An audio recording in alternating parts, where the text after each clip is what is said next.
Gracias por estar un día más con nosotros. Aquí estamos en la entrevista de Mi Tierra Televisión, en Mirando al Norte, justo cuando hace escasas horas ya ha comenzado la campaña electoral. A las 0 horas se ponía el reloj en marcha y la cuenta atrás para, primero, las primeras elecciones que van a ser, parece que muy reñidas, y también unas segundas elecciones el 26 de mayo que van a tener también un carácter incierto, ya que las mayorías absolutas cada vez van a ser mucho más caras en Canarias.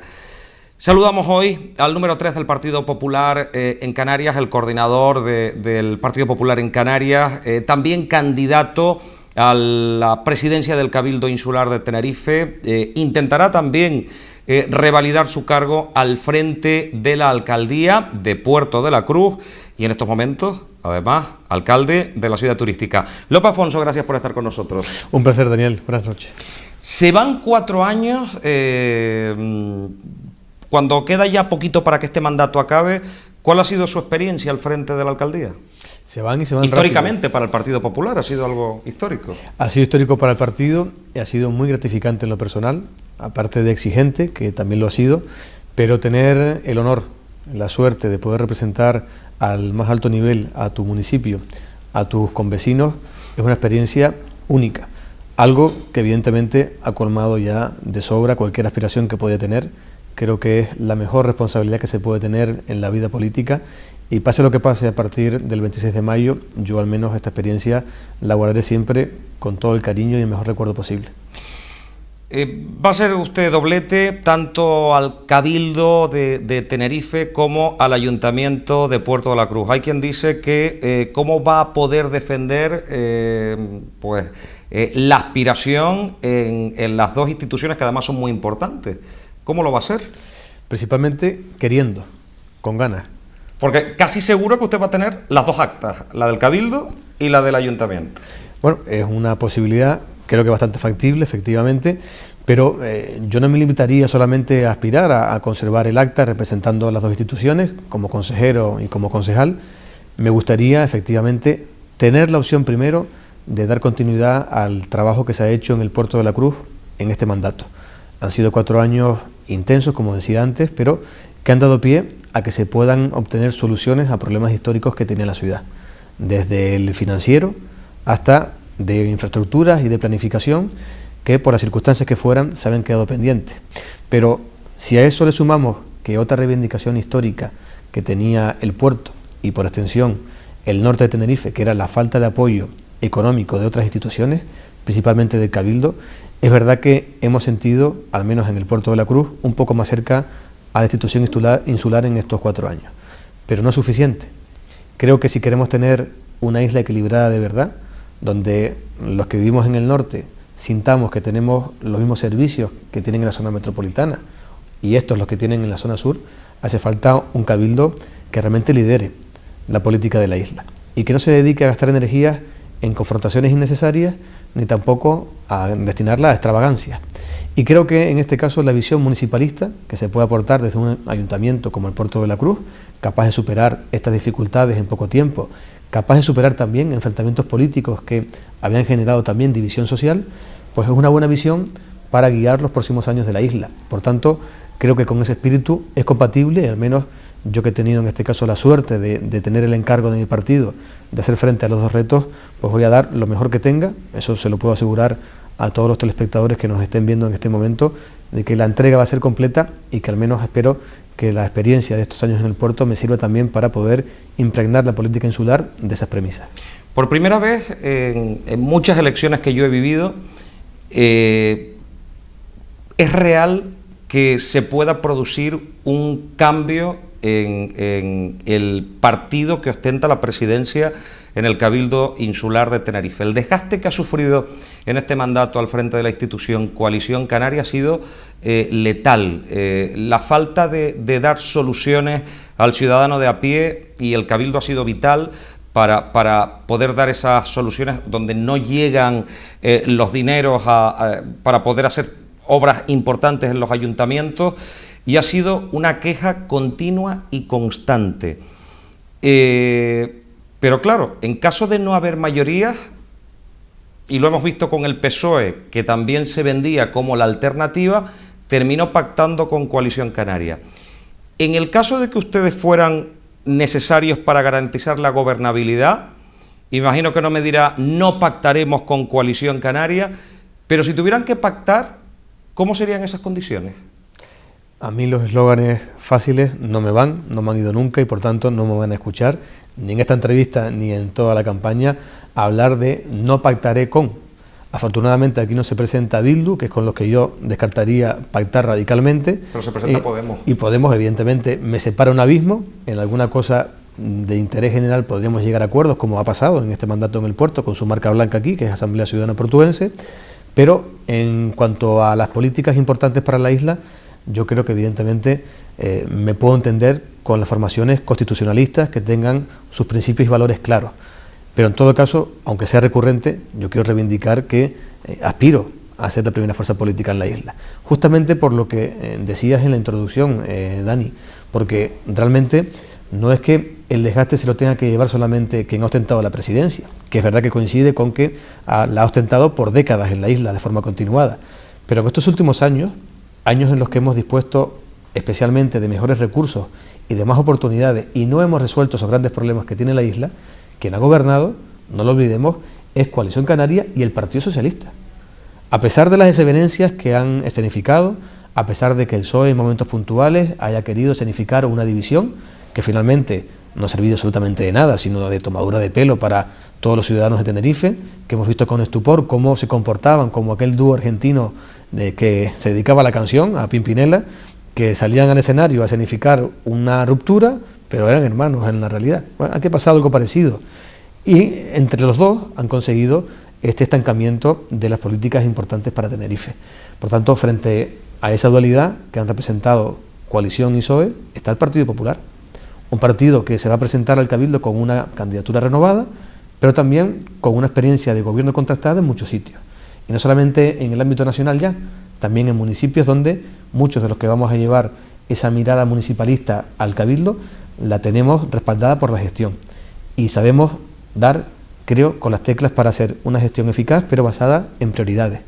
En eso que también intentaba decir antes, cuando me refería a las extravagancias, a dejar de lado las cosas que van de cara a la galería o a la escenificación para sacar fotos y titulares y dedicarnos de lleno a los problemas principales, a los problemas estructurales que aún tiene la isla de Tenerife. El Cabildo Insular de Tenerife ha sido durante mucho tiempo la tercera corporación local del país en inversiones importantes, después de los ayuntamientos de Madrid y de Barcelona. Y hemos visto cómo es un monstruo enorme en el que en este mandato que está a punto de expirar nos hemos encontrado con un montón de dinero perdido, la promesa de reducir la administración, las empresas públicas, que al final hemos visto todo lo contrario, se han creado nuevas empresas, y quiero que los ciudadanos vayan teniendo esos compromisos en la entrevista de hoy. En el caso de que el Partido Popular sea necesario, ¿negociarán ustedes realmente una reducción de la administración para maximizar los recursos? Sí, pero lo hacemos por convicción además. Quiero recordar que en este mandato último, y se comenzó tímidamente en el pasado, se ha comenzado un proceso de desinversión, así lo llamaron, con desgana, requeridos, obligados por la vigencia de la Ley de Sostenibilidad y Racionalización de la Administración Local, que aprobó el Partido Popular, y que obligaba a ir retirándose paulatinamente a la administración de aquellos sectores que tenía ocupados con entidades instrumentales, empresas públicas, organismos autónomos, en definitiva, parcelas donde no era necesaria la participación de la administración. Ese proceso, como bien apuntabas, no se ha completado aún. Nosotros lo vamos a completar por convicción, porque entendemos que el Cabildo debe centrarse en sus competencias, en lo que tiene que hacer, y retirarse de aquellos sectores donde además está concurriendo en muchas ocasiones junto al sector privado, donde por tanto ya hay una oferta suficiente y lo que está haciendo el Cabildo con los impuestos de todos es participar en ese sector de forma distorsionada, creándole competencia, rivalidad empresarial, por tanto, a muchos empresarios que con su esfuerzo y de forma totalmente autónoma están consiguiendo crear puestos de trabajo en la isla, mantener una cadena de producción y en definitiva invertir aquí sus recursos. Y por tanto no está dejando que juegue el mercado en igualdad de condiciones. Lo que el Cabildo está apostando en esos sectores debe priorizarse para destinarlo a otras políticas donde es necesario reforzar el gasto público. Por ejemplo, pensemos que las elecciones son mañana, nos hemos adelantado al día 26 de mayo, tomarán posesión los consejeros creo que por el mes de julio, empiezan las corporaciones, los ayuntamientos y ahí se tendrán que empezar a negociar después del 26 de mayo cómo quedaría conformado el equipo de gobierno y me imagino que también los diferentes programas y cómo estructurar la isla de cara a los próximos 4 años. ¿Cuáles serían los puntos que pondría el Partido Popular sobre la mesa? Lo primero, para mejorarle la vida a los ciudadanos. Evidentemente. Si tuviéramos la responsabilidad de gobernar solos, teníamos claro que con nuestro programa electoral desplegaríamos toda esa actividad en las diferentes áreas, además, encaminadas a tener esa isla equilibrada en base a prioridades. Prioridades de gestión que estarán, además, destinadas a los principales problemas que tiene la isla de Tenerife. Si tuviéramos que tener un gobierno en coalición con otro partido, tendríamos que negociar, evidentemente, un programa de gobierno, pero sin renunciar a esas premisas fundamentales con las que el Partido Popular va a defender que se tiene que gestionar la isla en los próximos años. Esas prioridades tienen que atender necesariamente al principal problema con el que nos encontramos a diario los tinerfeños nada más salimos de casa: el colapso de nuestras carreteras, el colapso de las vías importantes, que no solamente ya se traduce en un sufrimiento ya al que lamentablemente nos estamos acostumbrando. No, pero hay que ser serio, es decir, eso no se produce nada más llegar y en un mes está la solución hecha. Efectivamente, y ahí voy. Nosotros ya nos planteamos de entrada una receta para empezar a solventar el problema, que no va a ser inmediato, sino que va a llevar un tiempo, pero es que si ni siquiera tenemos la receta a día de hoy, está garantizado que se va a seguir prolongando sine die. Si lo que tenemos son proyectos aislados y ocurrencias una tras otra, evidentemente así, no lo vamos a arreglar nunca. Por tanto, el Partido Popular ya parte de la premisa de, en materia de carreteras, tenemos que trabajar las soluciones con un instrumento que nos marque las prioridades, que las ordene y marque la guía, además también, de cómo tienen que desarrollarse. Nosotros hemos pedido reiteradamente al Gobierno insular de Coalición Canaria y Partido Socialista, en este mandato mismo, que aprobara un plan de movilidad integral de la isla, un plan estratégico de verdad. Se negaron en rotundo, hasta que se vieron en la necesidad en el último ejercicio de contar con el apoyo a los presupuestos del Partido Popular y accedieron a introducir una enmienda nuestra reconociendo que se debería redactar y aprobar ese plan integral de movilidad. Hasta ahora no hemos tenido noticia de qué se ha hecho con ese compromiso, si se ha redactado, si se va a aprobar. Me temo que con el tiempo que queda no sabremos nada de él.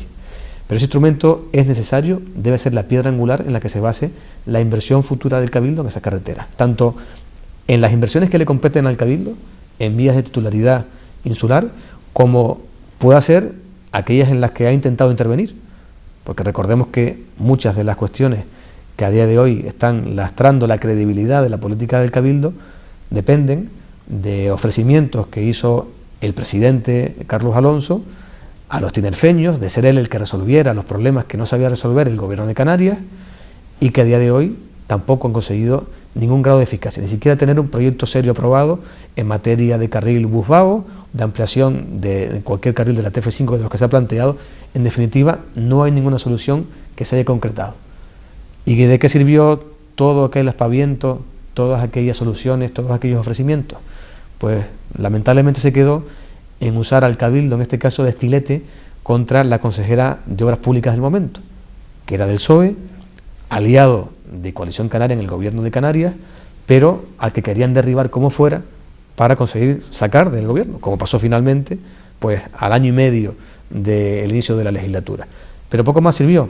Al final, la capacidad de actuación del Cabildo se destinó a crear un problema político o a salvarle la cara al presidente regional y no para resolver problemas. Y eso es lo que yo desde luego no voy a hacer si soy presidente del Cabildo. Los recursos irán a resolver los problemas que tiene que resolver el Cabildo en el ámbito de sus competencias, a lo que a mí me gusta decir que es ser más competentes con nuestras competencias.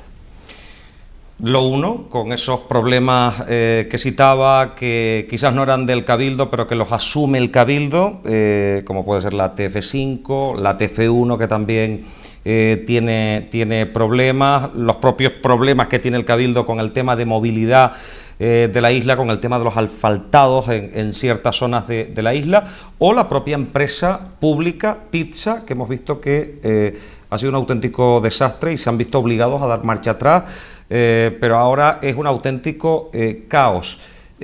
¿Cómo se puede ordenar TITSA? Has apuntado cosas que son de especial gravedad.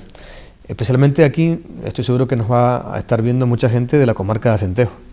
Cuando se hablaban de soluciones a los problemas de la congestión de la autopista, de esas que decía antes que no se han concretado todavía ninguna. Cuando se escenificaba el paseo del presidente con algún alcalde de los afines en guagua para comprobar que efectivamente sabía que existían colas. ¡Qué novedad! Se dejaba de lado actuaciones tan necesarias como la repavimentación de la carretera general del norte a la altura de la comarca de Acentejo. Una reivindicación histórica que sufren todavía cientos de conductores que pasan por ahí a diario y que además también tiene tramos donde ni siquiera se garantiza del todo la seguridad del peatón. Esas cosas que deben ser las prioridades del Cabildo, la de estar al lado de las demandas que les planteen sus ayuntamientos que a su vez recogen las vivencias, los problemas diarios de sus ciudadanos y que al final se desatienden por dedicarse a otras actuaciones que no corresponden o algunas que son simplemente fruto de la megalomanía del presidente. Eso es lo que yo reivindico con las prioridades y con el sentido común. Y si a eso le sumamos que cuando se intenta usar la política del transporte público colectivo como arma para mejorar la imagen ante los problemas de movilidad y se promete una revolución del transporte, como se dijo, al final lo que se consigue es tener a todo el mundo revolucionado, pero revolucionado por el cabreo que ha generado cuando se han metido como elefante en cacharrería a intentar desestructurar las líneas. Pero TITSA se puede mejorar con lo que cuesta TITSA. Hay que hacer una inversión económica, hay que contratar más gente, porque hay una cosa que está clara.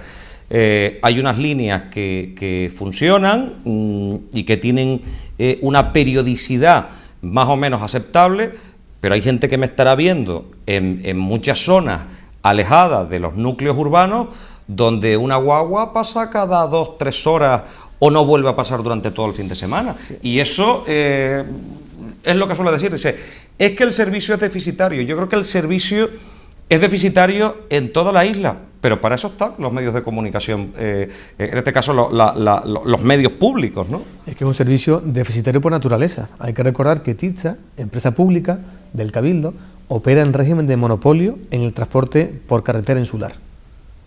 No hay alternativa a TITSA, salvo el transporte discrecional que se usa para desplazamientos turísticos, comerciales o lo que sea. Pero el transporte público colectivo por tierra opera en régimen de monopolio TITSA y por tanto tiene unas obligaciones de interés público asumidas, además de forma obligatoria, por normativa. Y eso supone que tenga que hacer rutas que son absolutamente deficitarias para unir núcleos de población que están dispersos dentro de un mismo municipio o entre diferentes núcleos de varios municipios. Pero también la conjuga con otras que son altamente rentables porque mueven un gran volumen de clientes a diario, como puede ser la 103 que une el Puerto de la Cruz con Santa Cruz, que durante casi toda su franja va llena de residentes y también de turistas, que cada vez más también gustan de usar la movilidad en transporte público. La combinación de esas líneas rentables de las menos rentables da pues, unos costes de explotación que tiene que ir velando porque sean al menos equilibrados, pero no tienen por qué ser rentables. O al menos se tiene que saber conjugar con las facilidades para fomentar el transporte, que si se incrementa el número de pasajeros tendrá que incrementar también la cuenta de resultados de la empresa. Hay que estimularlos, por tanto.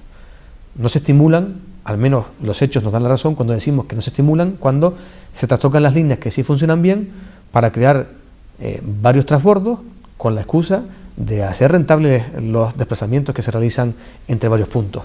Al final, ¿qué han conseguido? Que haya menos afluencia incluso en algunas líneas. Y se pone como excusa pues, un estudio basado en geolocalización que no se termina de explicar muy bien qué criterios de fiabilidad tiene y con cuántos usuarios se ha hecho para justificar esos cambios. Al final han tenido que hacer no una, sino 2 y hasta 3 rectificaciones y todavía sigue sin dar con la tecla que ha motivado pues tanto malestar, especialmente en esta comarca norte de la isla. Lo que nos ha motivado en definitiva, y lo decía además claramente el presidente insular del partido, Manuel Domínguez, alcalde de Los Realejos, a pedir la retirada de esos cambios y empezar de cero. Empezar de cero a hacer las cosas con cabeza y sin que prime en este caso el criterio economicista por el interés de los ciudadanos.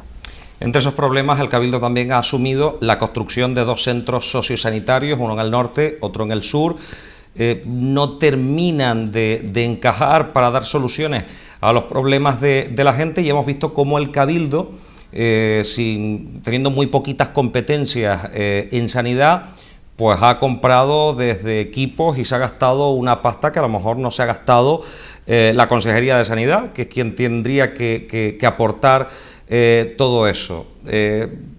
Sé que tiene pocas competencias el Cabildo, pero como ha sido el promotor de la construcción de esos 2 centros sociosanitarios, si le preguntáramos a los canarios, bueno, ahí están los estudios, en toda España el tema sanitario ha pasado a ser el 4º o 5º problema. En Canarias sigue siendo el primero.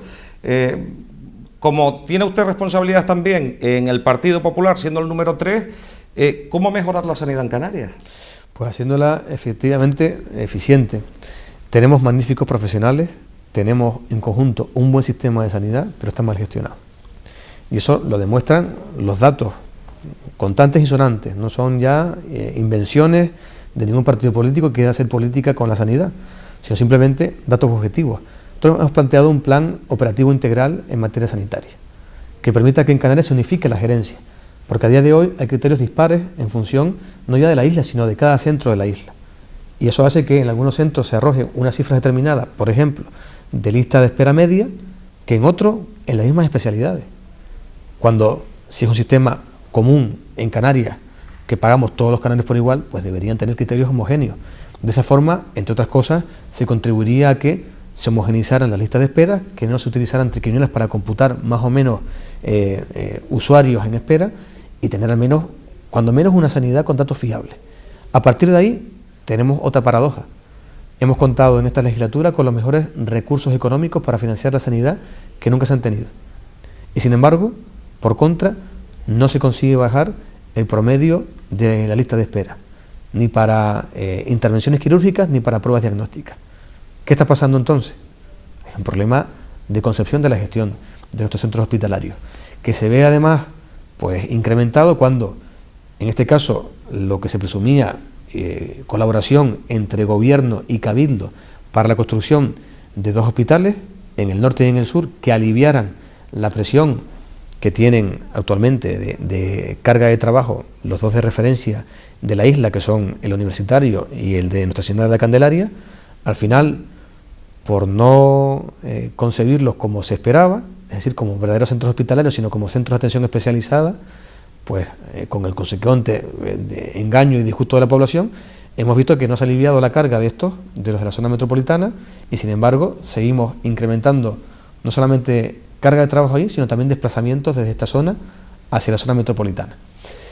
Los centros que se han generado en Icod y en El Mojón, en Arona, están siendo equipados progresivamente a una velocidad totalmente inadecuada y se siguen empeñando en llamarlos de forma eufemística hospitales, cuando son centros de atención especializada, que hacen una función pero que se vuelcan más, especialmente este digo, en la vertiente sociosanitaria, porque todavía la del sur no ha visto cómo se construye el módulo específicamente dotado para eso, que ahí sí entran las competencias de verdad del Cabildo.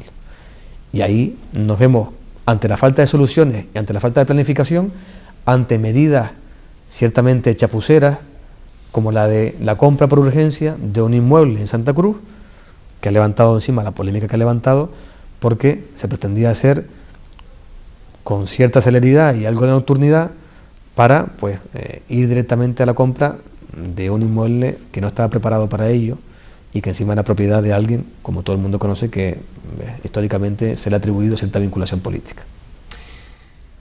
Voy pasando de los temas canarios y de los temas insulares a los temas más locales, porque también es usted candidato a repetir en la alcaldía por el Partido Popular al Ayuntamiento de Puerto de la Cruz. Y sigo con 2 temas que son importantes y que, de nuevo, vemos que no han tenido solución. Por un lado, el Taoro. Hemos vuelto a agotar un mandato sin una solución en un edificio histórico al que se le dieron muchas intenciones de uso para al final terminando dándole una intención turística que al final quedó desierta y que parece que ahora van a ser un nuevo pliego. Yo cuando lo leí lo veo insuficiente con las condiciones que se marcan. Y ahora me dirá usted qué hacer como candidato a la alcaldía. Y por el otro, el tema estrella. De nuevo se agota un mandato en el que los ciudadanos del Puerto de la Cruz y del norte de la isla de Tenerife se quedan con un cierto hastío y con la incomprensión de no saber realmente lo que va a pasar en el futuro muelle deportivo, pesquero y comercial del Puerto de la Cruz. Y además me da la impresión de que ha faltado ganas de hacer una defensa, por lo menos al mismo nivel, por ejemplo, el que se ha hecho del puerto de Fonsalía. Dos temas que ahora sí me gustaría que explicara usted como candidato, y creo que son proporcionalmente adecuados para explicarlo, tanto como candidato a la presidencia como candidato a la alcaldía del puerto. Los dos hay que intervenir, además, en las dos cualidades. Respecto a Alta Oro, es verdad que de no tener ninguna noticia positiva en lo que concluye este mandato, estaríamos ante una gran frustración, ante una nueva frustración acumulada por esos 3 pliegos fallidos que llevamos ya, que lleva el Cabildo pues intentando adjudicar y que no ha conseguido. El cuarto, que es el actual, digo el actual porque no solamente se ha tramitado el pliego, se ha iniciado el concurso y hay 2 ofertas presentadas que han llevado ya la consecuente tramitación administrativa y, según mis noticias, ya solo queda la apertura del último sobre. Las 2 empresas que se han presentado son empresas solventes. Son compañías hoteleras muy fuertes. Yo me he reunido con las 2 y he visto el boceto de proyecto que tienen para el Hotel Taoro. Y si finalmente esta vez se adjudica, yo les puedo decir con total seguridad de que estamos ante un verdadero revulsivo para el Puerto de la Cruz. Porque lo que he visto sí que reúne las condiciones para tener en el antiguo Hotel Taoro otra vez un hotel de lujo, con prestaciones de altísimo nivel y preparados para diversificar la oferta turística del puerto y atraer a ese perfil de cliente de calidad por el que llevamos tiempo suspirando. Esta vez, estas ofertas sí responden decididamente a ese perfil. Y si de algo sirven los telespectadores, doy yo el aval, porque me he interesado en ir a tocar la puerta de los inversores, de saber que estas 2, cualquiera de las que gane, va a ser una alternativa definitiva para la explotación del Hotel Taoro como hotel de calidad en el puerto. Y respecto al segundo de los temas, el problema estrella de la historia reciente del puerto, de esos 40 años que llevamos esperando por muelle. Yo soy consciente, muy consciente, que sepa que sobre todo la gente está esperando la respuesta del alcalde. Sí, y lo entiendo perfectamente. Decía que soy muy consciente de hasta dónde puede llegar aquí también el nivel de frustración de la gente, porque son demasiados años, demasiadas informaciones y demasiadas inconcreciones. Cuando yo tuve la responsabilidad de ser alcalde ya, el primer asunto grande de calado al que me enfrenté fue este. Y fue cuando venía de ver como concejal en el mandato anterior la propuesta que se nos ofrecía de muelle para el Puerto de la Cruz. Propuesta que cuando se presentó en el año 2014 tenía las bendiciones de las 3 administraciones, Ayuntamiento, Cabildo y Gobierno, y que se había presentado públicamente y además, quiero decirlo, con cierto grado de aceptación, no pleno, pero cierto grado de aceptación. Con eso iniciamos este mandato y quiero recordar que aquello equivalía aproximadamente a la mitad de lo que finalmente se aprobó, algo poco mayor, y con todos mis respetos, a lo que se hizo en el puerto de Garachico en este caso. Cuando me enfrento a la decisión de iniciar el trámite de ese proyecto y de ir al Cabildo, hablo claramente frente al gobierno insular, y eran testigos todos los grupos políticos del ayuntamiento que estaban ahí sentados, que yo pido abiertamente que eso que se nos ha presentado como la primera fase de algo que se pueda ampliar en el futuro, se convierta en un solo proyecto, donde las 2 fases se unan y donde haya realmente capacidad para tener las funcionalidades que hemos pedido siempre que tenga ese muelle. No por capricho y no porque yo quisiera tener aire de megalomanía, sino porque realmente es lo necesario, es lo que yo he interpretado siempre que ha sido necesario, o que será necesario, mejor dicho, para conseguir que el puerto como ciudad turística se recualifique definitivamente. Conseguir con ello la generación de esos puestos de trabajo directos en la ejecución de la obra y directos después cuando se ponga en funcionamiento, que necesita no solamente el puerto, sino toda la comarca norte para recuperar prestaciones y oportunidades de empleo frente a otras comarcas. Y por eso me empeñé en que fuera así. Y finalmente se aceptó así.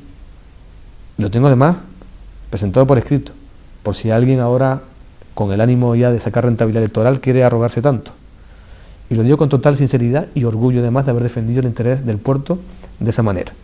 A partir de ahí comenzó el trámite de un proyecto que, con las cosas que se puedan mejorar, que las tiene, garantiza al menos 800 atraques deportivos, línea de atraque donde se podría combinar ferry y cruceros, de la escala que alberga ahora, que son medianos, pero puede ampliarse a grandes. Y yo voy a pelear porque sean también grandes. Me digan lo que me digan sobre las condiciones del mar, que las sé, y también me digan lo que me digan de las condiciones de maniobrabilidad que tenga ese muelle, que también las sé, y por eso seguiré empeñado en que eso contemple, ese futuro proyecto contemple todas esas funcionalidades que queremos todos para sacar el máximo partido a la inversión. Pero lo importante de verdad es que tenemos ese proyecto y tenemos la inversión. Antes nos decían que había maquetas y había promesas, o había diseños, el de Teno Ingenieros, el del otro, sin un duro. El presidente Rivero prometió 1 millón para hacer, no vimos nada. Ahora hay comprometido entre todas las administraciones 170 millones para este proyecto. Que lo escuchen bien los telespectadores, 170 millones. Y se ha iniciado la tramitación del proyecto básico. Faltaría luego el proyecto de ejecución para poder dar lugar a la licitación oportuna de las obras. Y el problema lo hemos encontrado justo cuando, al ponerse en marcha ese proyecto, empezaba a cubrir trámites administrativos y empezaba a encontrar dificultades. La primera grande en el ámbito de las competencias de la Consejería de Obras Públicas del Gobierno de Canarias. En aquel entonces, o casualidad, dirigida todavía por el Partido Socialista. Luego, la tramitación se pudo culminar y generamos los trámites ya de información preceptiva de todas las administraciones. Informó el Ayuntamiento del Puerto, informó el Cabildo, informó también el Gobierno Autónomo y llega el proyecto a costa. Esto ya es una etapa más reciente. Y cuando se había planteado para esa futura licitación y ese futuro inicio de las obras que se comenzara el proyecto en el lado mar, para luego abordar ya la obra en el lado tierra, pues Costas dice que así no se puede formular, que tiene que hacerse todo integrado al mismo tiempo y con una declaración de impacto ambiental específica, en todo caso, para cada parte si se quiere hacer por separado.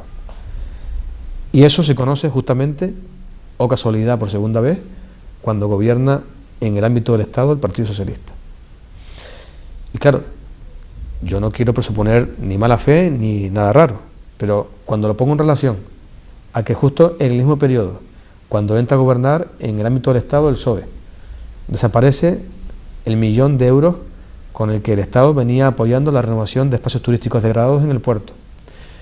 Cuando por desaparecer, desaparece hasta la recarga de arena de Playa Jardín, que se había comprometido con el gobierno del Partido Popular, que ni siquiera es una gran inversión, que eran unos 200.000 euros, comparado con lo que pueden suponer las cuentas del Estado. Y algo está pasando. El interés que antes tenía el Estado en apoyar al puerto, porque entendía que era una pieza estratégica, no solamente en el ámbito de Tenerife y de Canarias, sino en el proceso de renovación de todos los destinos maduros de España, y de buenas a primeras, con el gobierno actual, deja de tener interés alguno. Oye, no sé si casualmente alguien habrá colocado una X en el norte de Tenerife porque en el puerto de la Cruz gobierna el Partido Popular, pero hombre, no ha faltado quien, a lo mejor demasiado suspicaz, lo ha pensado. Estamos prácticamente fuera de tiempo y este mandato ha servido pues para quitar una losa enorme que era la deuda, para empezar a sanear la economía portuense, pero han sido 4 años que están a punto de concluir.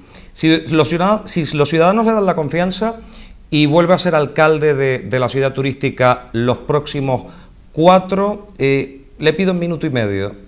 ¿Cuál va a ser el cambio que va a sufrir la ciudad del Puerto de la Cruz?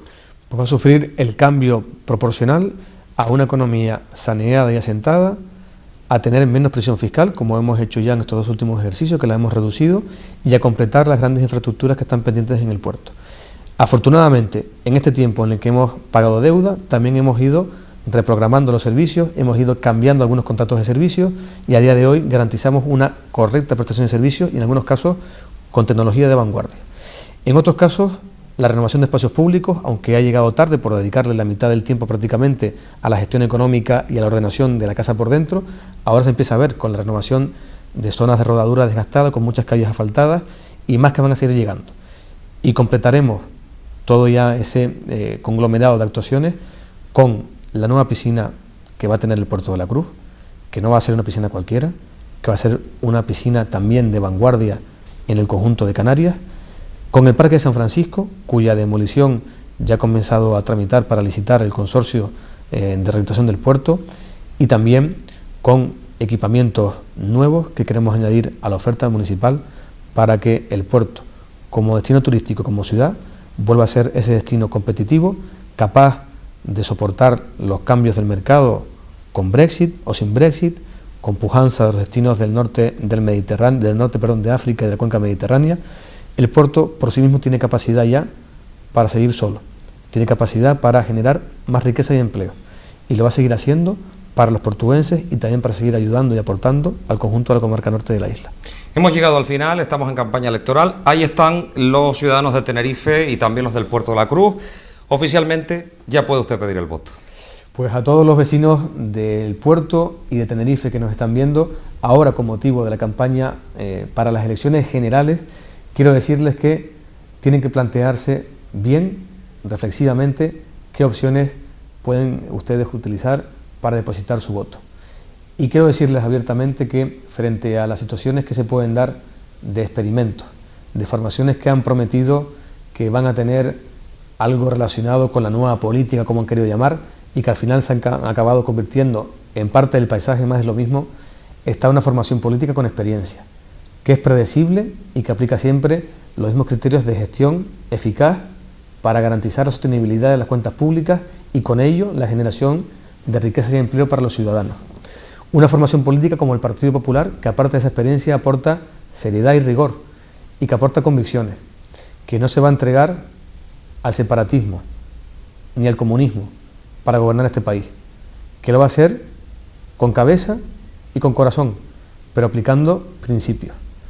Esa formación política ya ha sacado en 2 ocasiones a España de la crisis más absoluta en la que la dejó la izquierda. Y esa formación política es la que necesita España en este momento para no perder el tren de la recuperación económica, para no alargar el estancamiento de creación de empleo y riqueza que estamos viendo ahora y sobre todo para ganar esa credibilidad que hemos perdido en el plano internacional y que también lamentablemente perdemos cada vez más en el plano interno cuando vemos que tenemos un gobierno, el de Pedro Sánchez, entregado a la ruindad separatista, a la ruindad de los filoetarras y también a las veleidades de los comunistas, que son los que marcan la política económica del país, esa que en lugar de bajar impuestos como ha hecho el Partido Popular, quiere subirlos y estrangularles la vida a los ciudadanos, exprimiendo su bolsillo y exprimiendo su voluntad. Creo que la única opción que los ciudadanos deben considerar para poder dar su confianza es la opción del Partido Popular y la de que Pablo Casado sea el próximo presidente de nuestro país a partir del próximo 28 de abril. Lope Afonso, gracias por estar con nosotros, lo espero próximamente. Muchísimas gracias, un placer. Nos vamos, ha sido un placer acompañarles en este tiempo para la palabra aquí en Mi Tierra Televisión. Volvemos próximamente con más invitados, hasta entonces que sean inmensamente felices. Adiós.